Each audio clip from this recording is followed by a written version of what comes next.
The hallmark of anxiety is that a person will overestimate the risk of something bad happening and also underestimate their ability to cope with it. And those two things coming together create anxiety. 1 out of 8 kids struggle with an anxiety disorder, and 18% of adults struggle with an anxiety disorder. People just don't talk about it, and so they don't know that other people are struggling.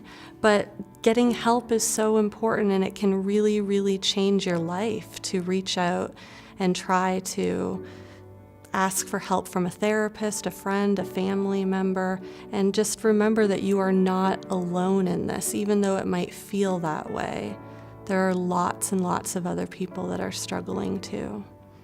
Avoidance is one of the most common ways that people will cope with anxiety because it works. It makes sense. You feel anxious, you avoid, then you don't have to feel the anxiety. But what avoidance ends up doing is it leads to that temporary relief. It works, and so it gets reinforced. But the message that's learned from avoidance is, good thing I avoided because now I feel better, rather than, wow, those thoughts I was having maybe weren't totally accurate or helpful, and I don't actually have to take action on those thoughts. I can still do things even if I feel nervous.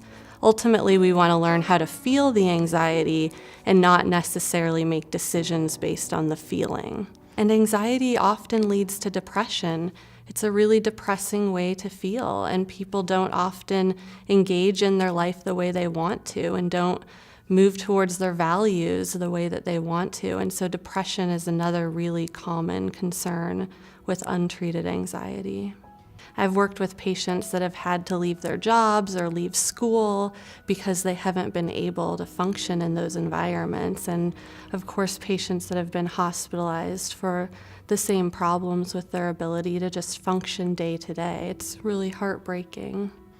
I would say to start by going online and looking up some resources to learn a little bit about anxiety treatment. Researching cognitive behavioral therapy treatment for anxiety is a really good place to start because it is effective, and it might just offer you a little bit of hope that things can get better. And I would also say make an appointment with a therapist, or if you don't feel ready for that, make an appointment with your primary care physician and talk to them about what you're experiencing, and just take small steps towards offering yourself the help that could really change your life. It can really be a game changer for people when they open up the door to the possibility of treatment.